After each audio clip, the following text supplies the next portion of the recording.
Aglorev Magazine Live is brought to you by Beroga Leilani's Energy Exchange. Express yourself without saying a word. and Aglorev Entertainment. Mind, body, soul, energy, healing. Welcome back to Aglorev Magazine Live. The world is quickly changing, and the energies of the universe are triggering our behaviors. Can you feel it? As you're following along, are you able to control what you can in your own reality? I have astrological guidance for you to help you maneuver effortlessly through this time. Are you in a healthy relationship? How to diagnose and treat it? And is there an Epstein list cover-up that's protecting presidential interests? The original Annabelle doll may have claimed another victim. Bachelor in Paradise is anything but. Love Island USA has reached its finale without healthy examples of melanated love, whilst Love Island UK faces Casa Amor challenges. A quick date night movie recommendation, and then I've got some fresh giggles for you. So get comfortable and pay attention. This could be the difference between your current life and the life you've been dreaming of. The energy of the moment is screaming high-stakes battle and radical self-overcoming. With the Sun and Jupiter in Cancer, imagine Cancer's the shore, the beating of the waves against a rocky coast. It's cyclical. It cycles between gentle and intense. The tides move up and down, and the moon, being the ruler of Cancer, now the Sun in Cancer. That's you on those rocks. You're the crab. You're either hunkering down and surviving. You're on the hunt. You're battling it out with the other crabs. You're burrowing in the sand. Or you're just getting rocked by the waves. The main objective during Cancer season is to recognize what those waves are in your life. What are these cycles of? Struggle, doubt, restriction, or success, joy, victory. And it's also important to understand that it's not personal with Cancer. Just like those waves are impersonal with the crab. They come with the territory. They bring life. They bring food. But they also bring challenges and restrictions. Our job is to recognize those waves and then to figure out how to deal with them. So there's the foundation of this time period. Adding to that Cancer layer is Jupiter in Cancer, which magnifies and expands everything that Cancer brings to the table. So that could mean that those waves are bigger and stronger than usual. But Cancer also represents home, family, friendship, roots, creativity and spirituality. So there may be doors opening in those areas of life, opportunities for growth and expansion. Jupiter brings good luck. So you want to be embracing those ups and downs of your life at this time. That's where the success is. You don't want to be running away from that. Mercury's in Leo.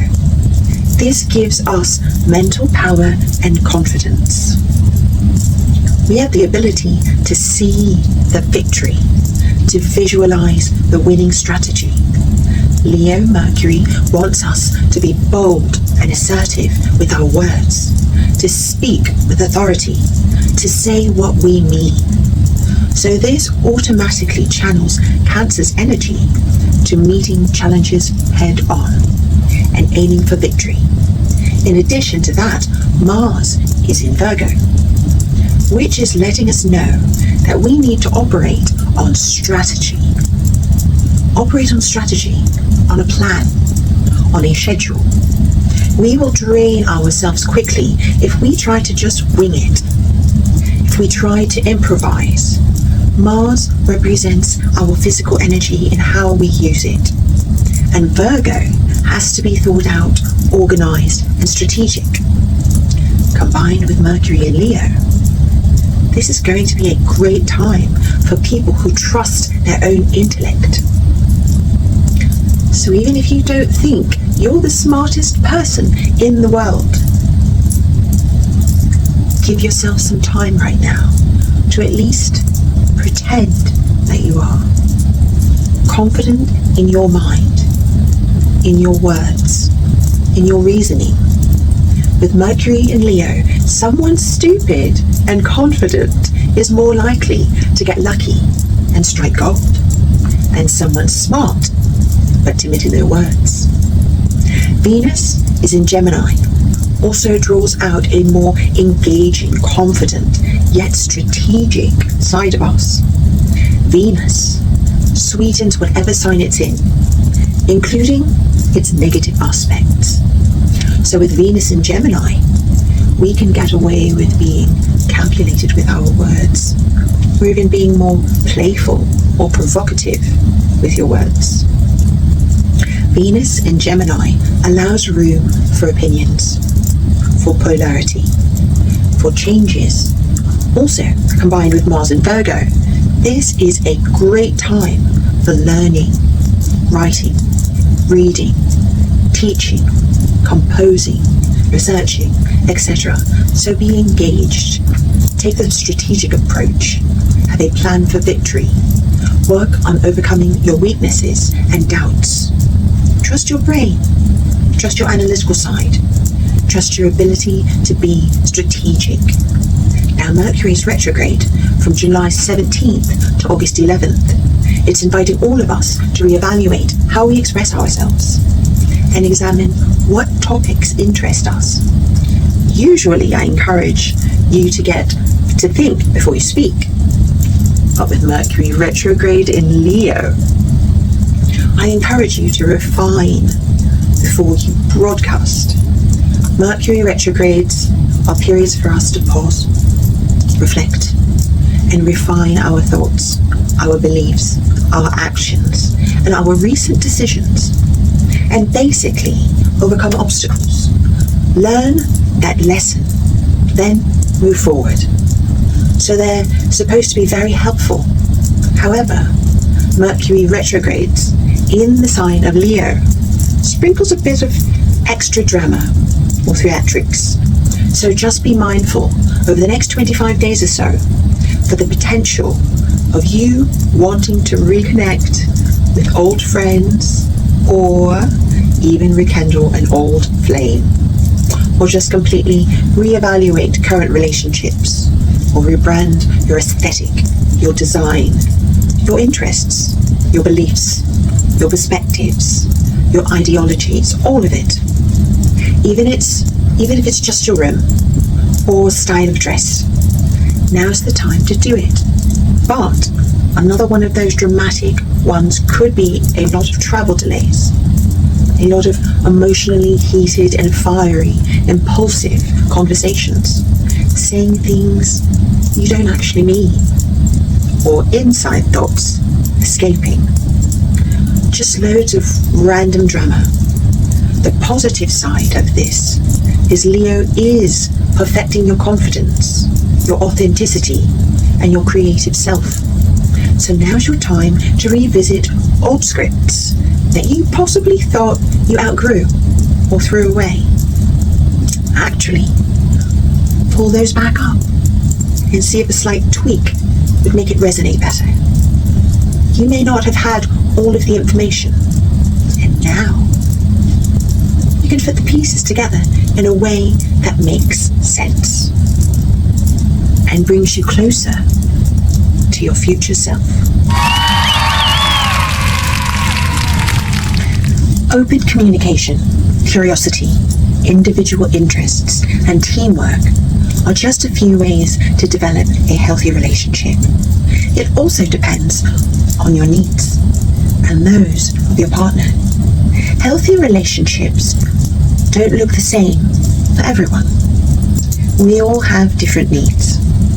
Your specific needs around important aspects of a relationship may change throughout life. What makes a relationship thrive depends on the needs of the people in it and the space allowed for a person to grow. Relationships that don't align with more traditional relationships can still be healthy. For example, people who practice polyamory or ethical non-monogamy might define a healthy relationship somewhat differently than people who practice monogamy. What does a healthy relationship look like? One thing healthy relationships largely share is the ability to adapt to circumstances and change. Through the different phases in life, partners and healthy relationships are often comfortable facing difficult conversations. It's easy to have conversations, even if your partner has a different opinion. They listen without judgment and then share their perspective. Communication goes both ways. It's important you also feel that they voice their own concerns or thoughts as they come up. People in non-monogamous relationships may place even more value on emotional and frequent communication about what's going on with their partners. Trust. Trust involves honesty and integrity. You don't keep secrets from each other when you're apart. You don't worry about them pursuing other connections whilst you're away. But trust goes beyond believing they won't cheat or lie to you. It also means you feel safe and comfortable with them. You know they won't hurt you physically or emotionally. You know they have your best interests in mind, but also respect you enough to encourage you to make your own choices. Individuality. Healthy relationships are best described as independent. Interdependent, meaning you rely on each other for mutual support, but still maintain your identity as a unique individual. In other words, your relationship is balanced. You know you have their approval and love, but your self-esteem doesn't depend on them. Although you're there for each other, you don't depend on each other to get all of your needs met. You still have friends and connections outside of the relationship and spend time pursuing your own interests and hobbies. Curiosity. Keeping curiosity in your relationship means you're interested in their thoughts, goals, and daily life. You want to watch them grow into their best self. You're not fixated on who they used to be or who you think they should be. Curiosity. You're willing to consider or talk about changes to your relationship structure. If aspects of your existing relationship become less fulfilling, time apart.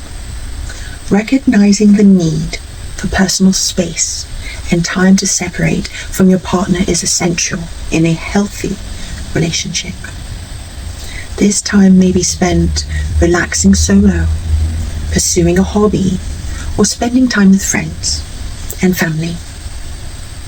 Although spending time together is important, setting aside time to be without your partner may also be just as advantageous.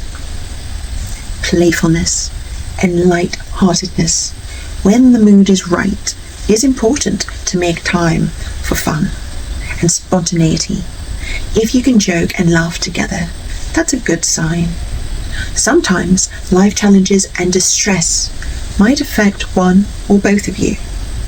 Being able to share lighter moments that help relieve tension even briefly, strengthen your relationship, even in tough times. Physical intimacy. Intimacy often refers to intercourse, but not always, as long as you're both on the same page about getting your needs met. Your relationship can still be healthy without intercourse. Physical intimacy might involve kissing, hugging, cuddling, and sleeping together, actual sleep. Whatever type of intimacy you share, physically connecting and bonding is important.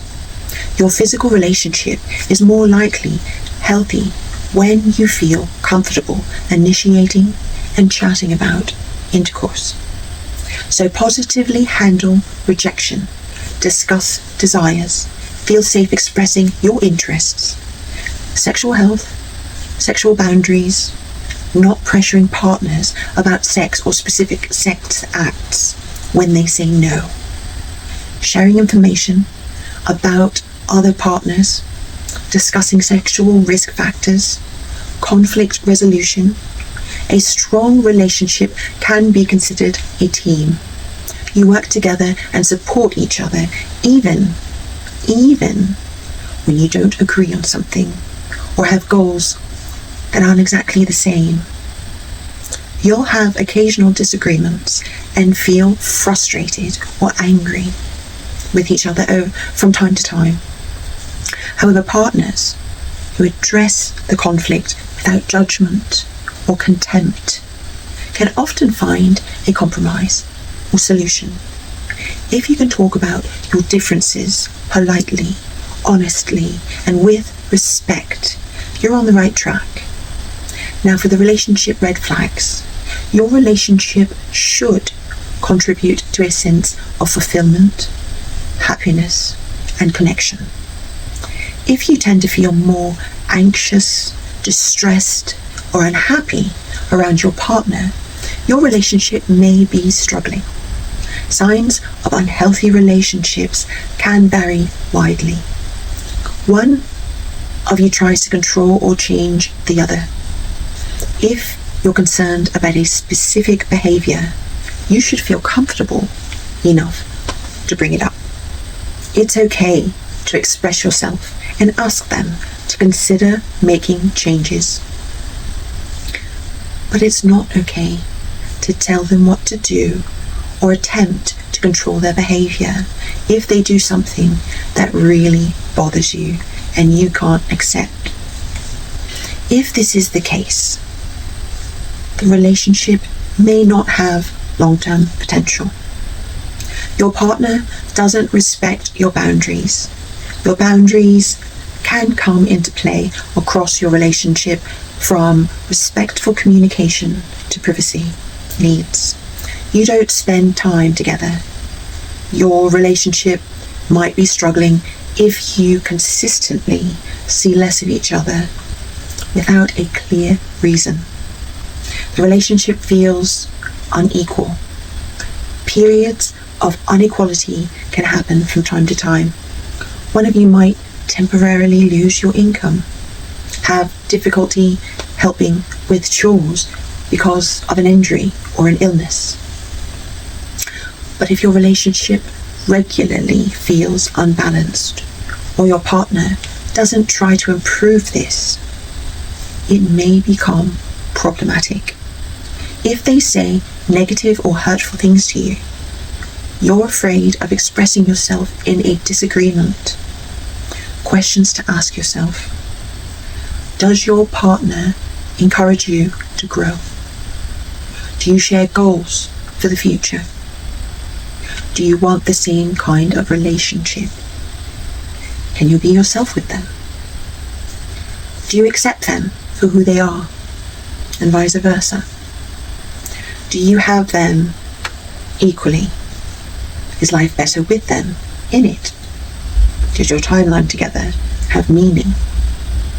If you answered yes to 6 or more of those questions, your relationship is probably a strong one. If not, you can contact me through my site for some guidance and perspective. Paranormal expert Dan Rivera died suddenly at age 54 whilst hosting a tour stop in Gettysburg, Pennsylvania that displayed the original Annabelle doll, which inspired the character in The Conjuring. Don Rivera, who was hosting a national tour of the original Annabelle doll, popularized in the Conjuring movie franchise, died suddenly following a stop at the New England Society of Psychic Research, or NESPA, in Gettysburg, Pennsylvania. He was 54. Rivera's cause of death wasn't shared. The Adams County coroner listed it as pending, according to records viewed by the USA Today. Authorities were called to a local Gettysburg hotel on the evening of July 13th and responded to a report of a CPR in progress of a 54-year-old man, according to the Adams County Dispatch Scanner archives obtained by the outlet 1 day prior. NESPA hosted a showing of the Annabelle doll, which inspired the chilling character in the Conjuring horror film franchise. The doll is normally kept at the Warrens Occult Museum in Monroe, Connecticut, which was created by NESPA founder Ed Warren, a demonologist, and his wife, Lorraine Warren, a trance medium, according to the organization's website.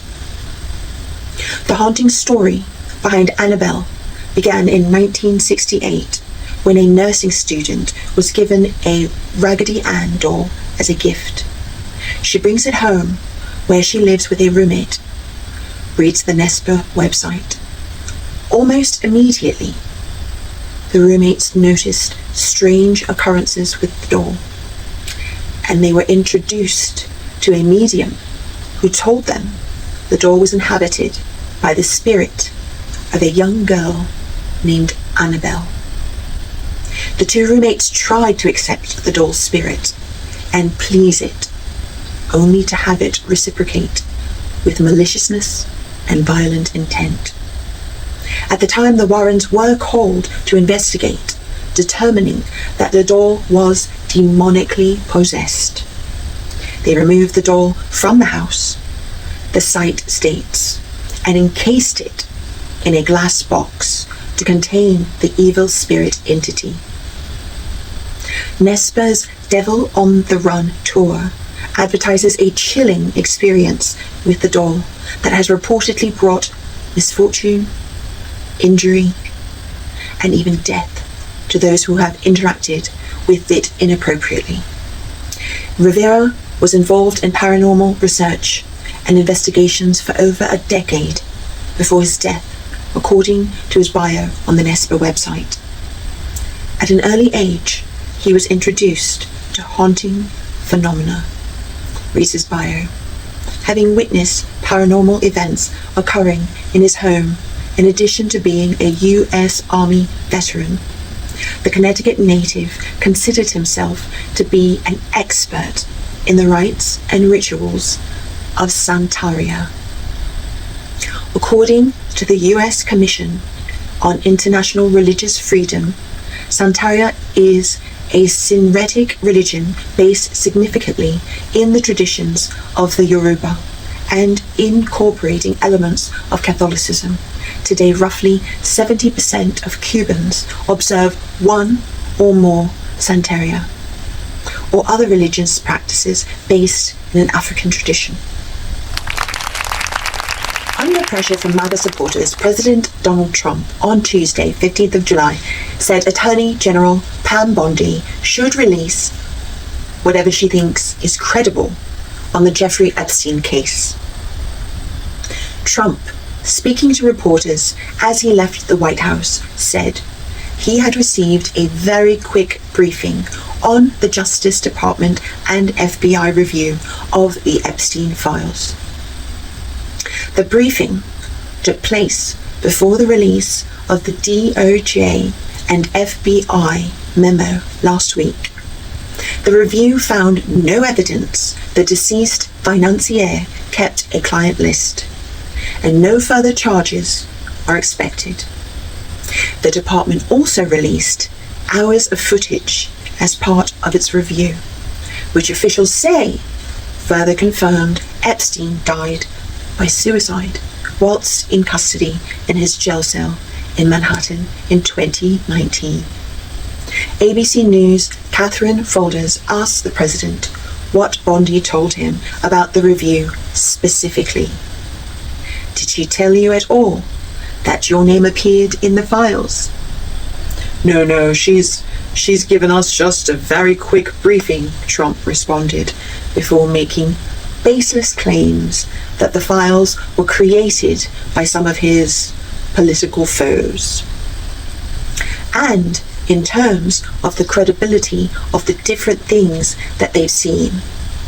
And I would say that these files were made by Obama. They were made up by the Biden. And we went through years of that with the Russia. Russia hopes with all of the different things that we have to go through.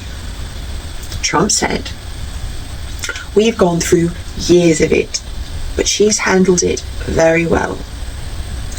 And it's going to be up to her, Trump said of Bondi.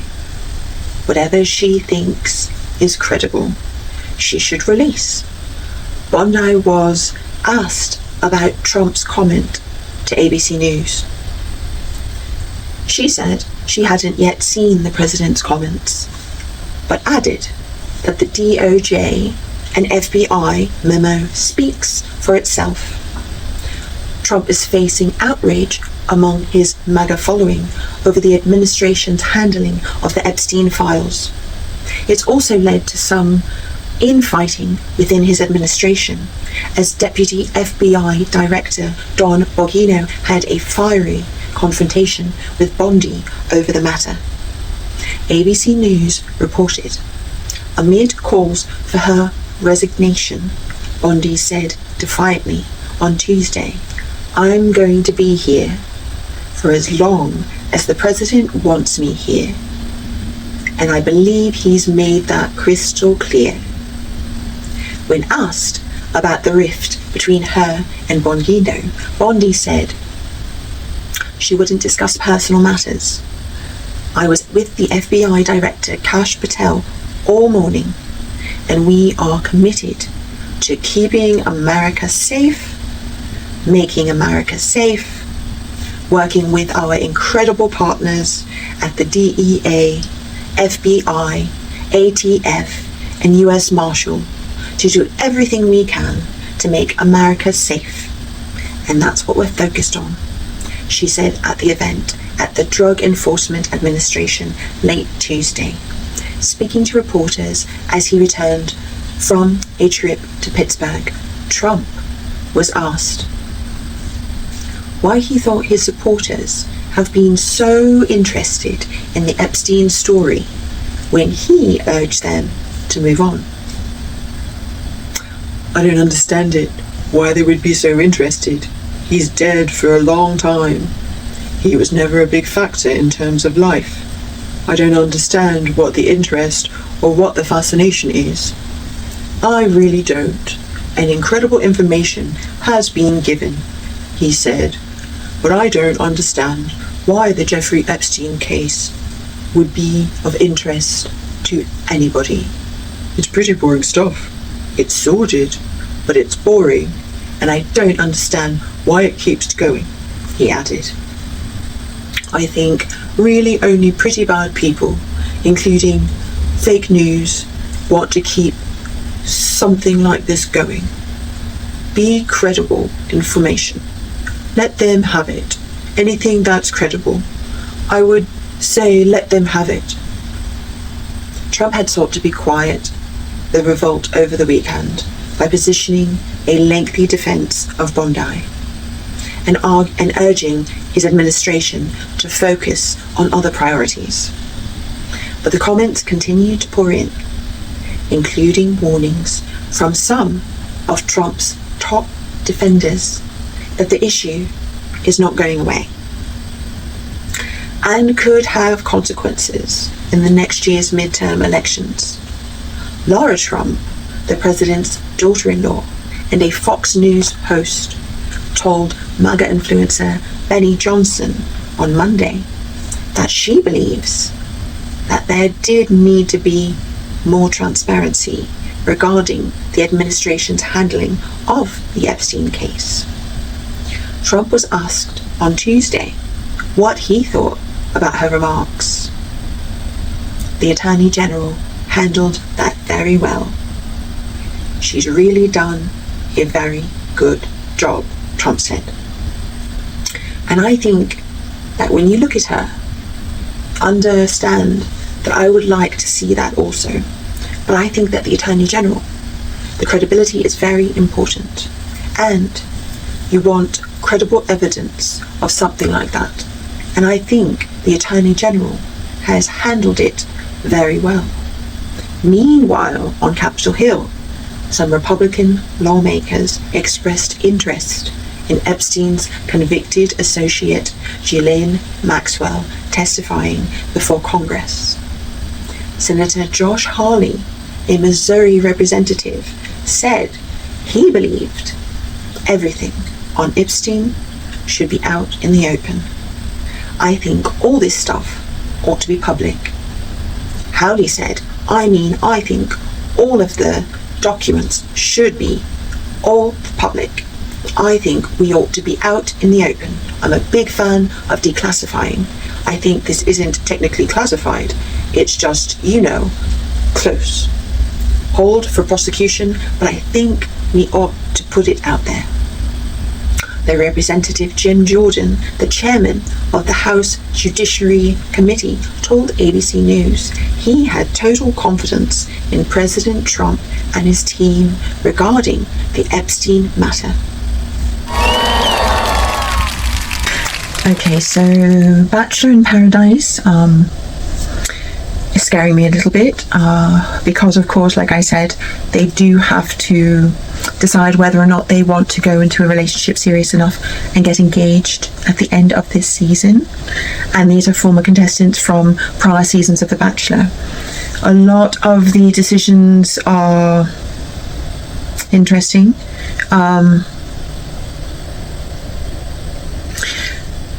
So far, the decisions have been predictable. However, they are still tested. And yes, it is healthy to have a Rolodex and diversify your interests as far as getting to know people.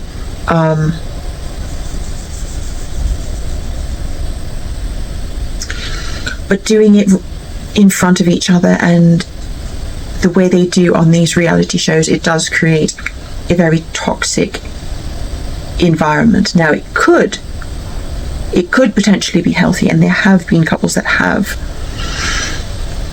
thrived after these reality shows.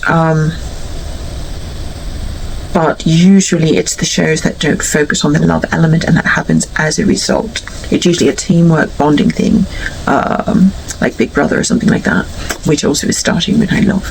But these love reality shows foster a lot of unhealthy dating relationships and a lot of F-boy behavior and a lot of pick-me-sha behavior, and that together is a toxic combination of unhealthy, unhealed individuals and an addiction to drama and victimization, which translates into the dating culture, which is why we see a lot of the things that we do see, because it's programmed by watching it on television. So hopefully enough people wake up to these things and see through it. As we go further in, it'll be a little bit easier to pinpoint and discuss the exact red flags, because they are changing over couples and it doesn't quite yet have blinding ones because the decisions have been predictable and stable, which I am proud of those. But we'll see. Yeah. So far, it's the only one is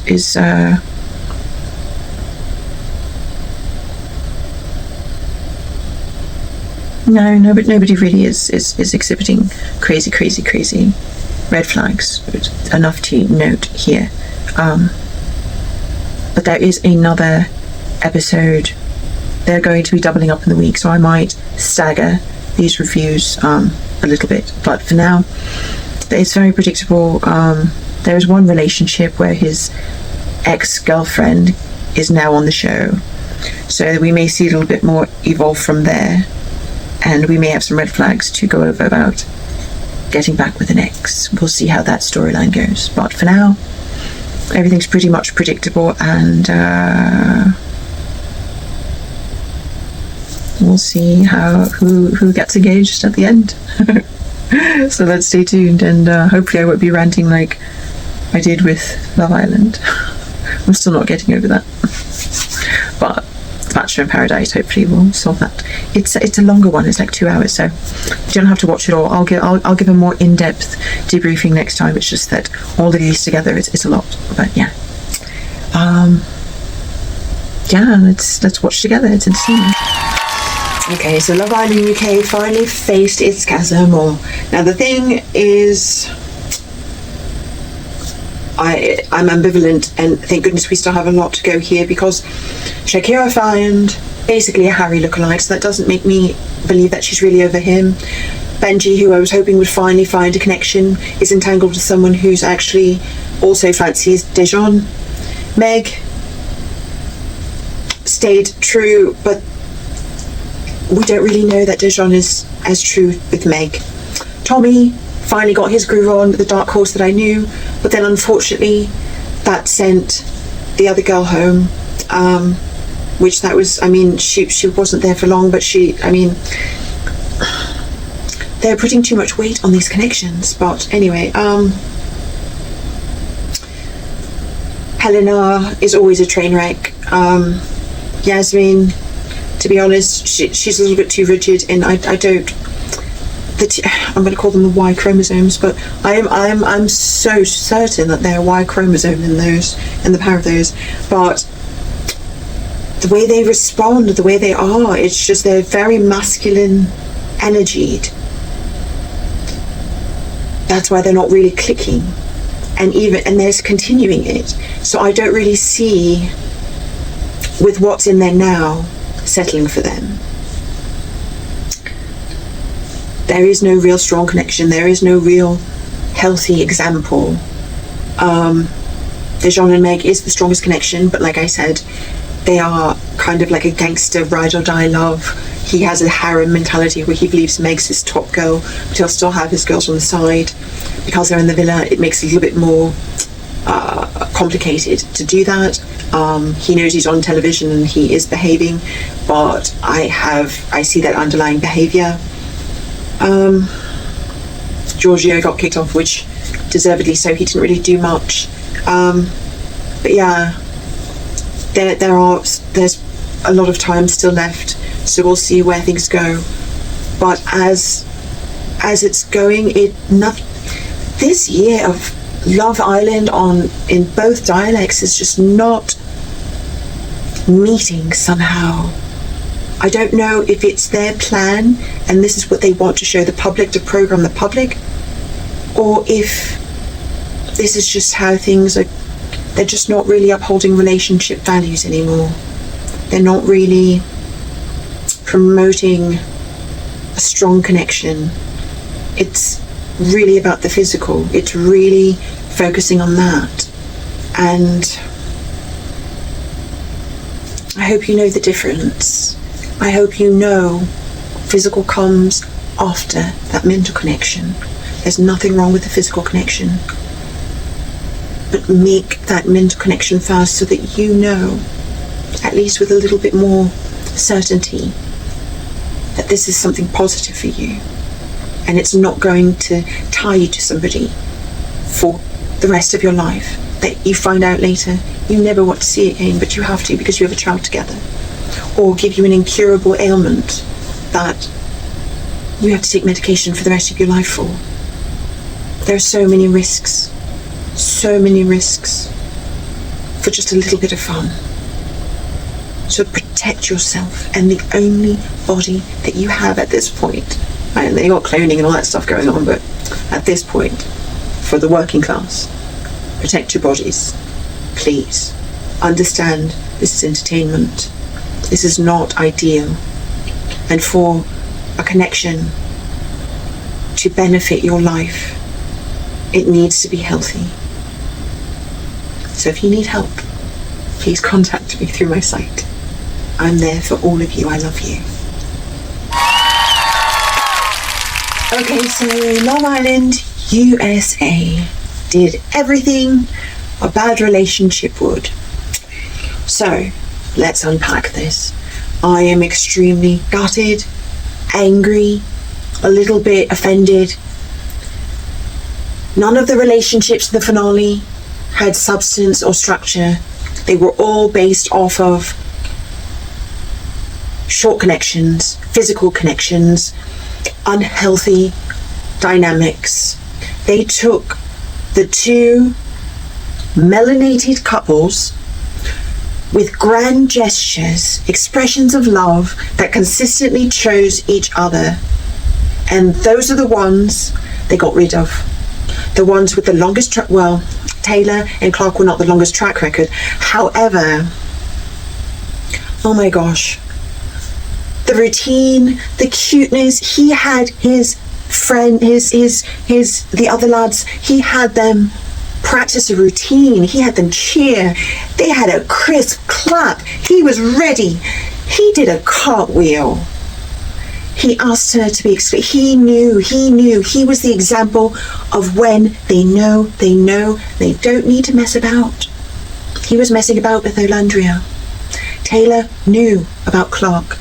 He went out of his way. With Olandria, he was asking Ace to help him think of things to make her feel special. It wasn't from his heart. With Clark, it just happened. He got everyone together and they did a routine.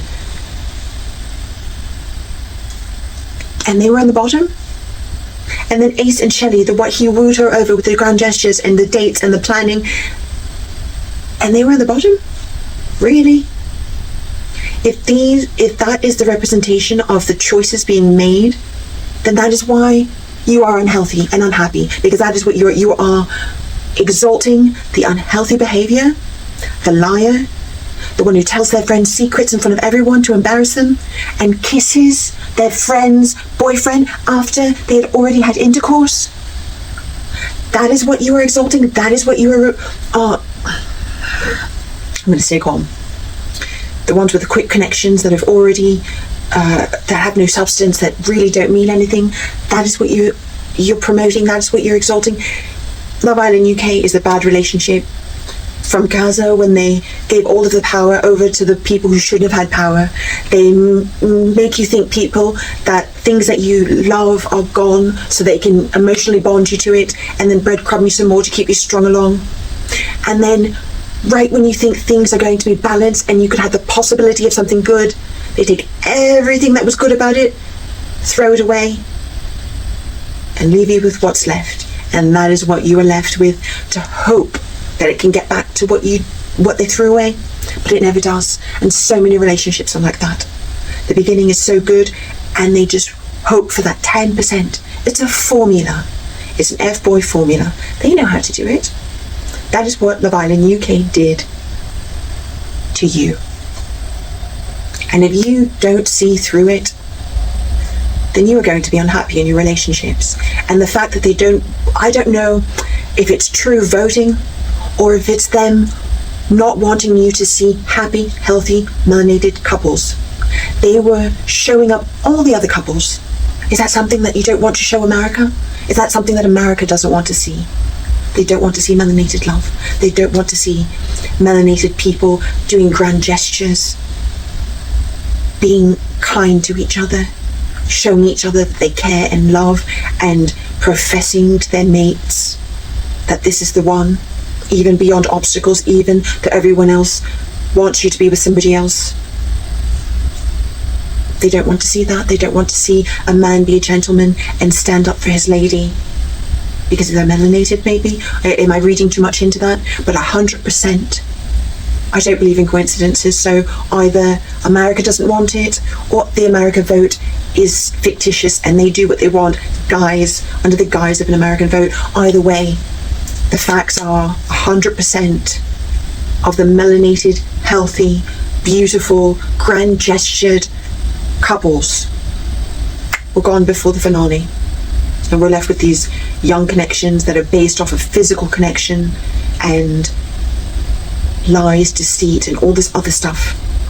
Then you have Huda with the emotional vampire, who thank God, I believe she's sensitive enough to notice, because she felt something was off. And even though before she was saying that she didn't want to mess it up, I believe after she had intercourse, she felt it also, just as I saw it in her. Because after that, well, anyway, that's neither here nor there. The point is, yeah. And then Pepe says that his ideal date is going to In-N-Out in the beach. That's an unhealthy life waiting to happen. Fast food and cheap dates. I'm sorry. Yes, that's okay to have a date that doesn't cost anything after you're in a relationship. But when you're trying to woo somebody, when you're trying to put your best foot forward, it's not going to get better. You don't say, okay, I'm going to take this and then maybe later he'll pay for me. No, it starts at a high and then it gets lower. So if he's starting off with fast food and free dates, don't expect him to take you anywhere, at least not without him asking you to pay half, or it taking a couple of years of your invested life for him to invest that back into you. Please understand this is for entertainment, and maybe some of you are satisfied with the results of Love Island USA, and if you are, that's great.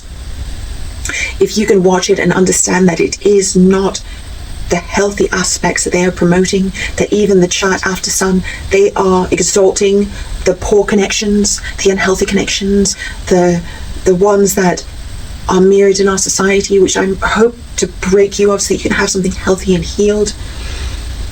Please watch it for entertainment, but know that there are so many red flags, and the things that they are tossing away are the things that you should be following, and that you should recognize, and that you should cleave to. And it's addicting you to the drama, it's addicting you to those disgusting kisses, it's addicting you to fast physical connections. And I'm not shaming you for fast physical connections, because under the right circumstances it could be okay. But you need to have the information, especially as a woman who is physically weaker on average than the male and has the highest risk of getting pregnant. You need to protect yourself more with those things. Yes, we do want to be able to experience the same pleasures. However, understand that you have a higher risk, and you need to make sure those risks are addressed before you allow yourself to have those, to be vulnerable in those ways. That being said, there will be a reunion, so there will be one more of these updates for the USA, but unfortunately it was a lackluster finale for me, because all of the positive examples were gone from the villa, and this is something that they are celebrating. And the people who, they had cast it and more people in the finale, really? Anyway, yeah, but maybe on the reunion some of this will feel a little bit more settled, but right now I'm very gutted. I'm not at peace with the finale. I mean, it is what it is. It's entertainment, and you know, it's done. But Ace and Shelley, Taylor and Clark, at least Ace and Shelley, two originals, deserved to be in that finale. Strong connections, grand gestures, real feelings. Taylor, I believe, Taylor and Clark should be as well. Everyone's, you know, trying to defend Olandria, the one who lies, she kisses her best mate's boyfriend and tells her friends secrets in front of everyone to shame her, and then gangs up on her. That's the behaviour. That's the one that we want to be. That's the one we defend. Anyway, we'll see what the reunion has to offer. At least it's been an entertaining season. It's shorter than the UK one, but the way it went, I'm not bothered by that. This week's movie recommendation will be Old Guard 2, which by default, if you haven't watched Old Guard 1, you might want to go back and watch that on Netflix. It's with Charlize Theron. It's an action-packed. It's about immortals. So if you like that superhero kind of sci-fi action stuff with a little bit of history, almost like vampire-esque, but with that immortal, how they do that dream sequence back and things like that. Action-packed, very, very fun, fast-paced. Again, watch them both. It'd be something that you could have a long date or a date callback. But yeah, Charlize Theron is a great action. It's great to see her back as some of the classic actors. But yeah, check it out. And I'll keep looking for things to bring to you. So if you like action, if there's something specific, I could start looking for other types of films. My personal taste tends to go to things with special effects and fast moving and things that you don't necessarily have to pay that close attention to, but you can still be entertained and not necessarily. And if you have an emotional reaction, it's a surprise, but in a good way. So I like those type of films. I don't like ones that are bloody, gory, for no reason, put you in a bad mood or put you in the lifestyle that is depressing, or like that I wouldn't really want to. I'm a very firm believer in manifestation, and if you program your psyche with those images, I don't want to program my brain with them. But I'm okay with sci-fi stuff. I'm okay with badass girls kicking ass and all that. I'll watch that all day. So that may not be your type, but I still believe in love and romance. So I like a little bit of a romantic element. I like a little bit of kick-ass, fast-paced, and sometimes hauntings. I'm okay with a haunted film. I was raised in the Catholic Church, so I'm okay with things like that. So if you do have a different type of a style of types of films that you like, leave it in the comments and I can recommend some of those as well. But for right now, I'm just going off of what my particular interests are. So I like, kind of that makes you happy through it, a little bit of laughter, a little bit of comedy, a little bit of action, fast-paced, special effects, love interests, feel-good things. I like those type of films. Maybe a little bit of horror, a little scare you every now and again, but not so much that it's going to make you cringe in your stomach or make you feel it, or limbs being severed and things like that. I like feel-good, happy things. So for the most part, that's what you're going to get. So hopefully you've liked them so far. I'll keep bringing them to you, and if you have any comments, just leave it. So thank you very much. I hope you're still here, because I'm about to make you laugh. And now let's put our hands together for the only greeting this lady likes. Ladies and gentlemen, Varolga Leilani.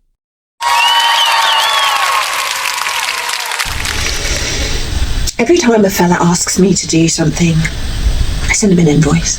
No way! I'm not a wife. I don't work for free. My love languages are Cash App, Venmo, and PayPal. I speak some dialects of cash. Some fellas expect you to sort their life, be their cheerleader, provide physical entertainment. Oh yes. Manage their temperaments, and dress them for free. They're called boyfriends, sometimes husbands. Personally, I don't exchange labour for a title. Nope. I can only commit to a relationship with an invoice. And I am incredibly happy. and check out the latest from Aglorev Entertainment for all of your level up needs.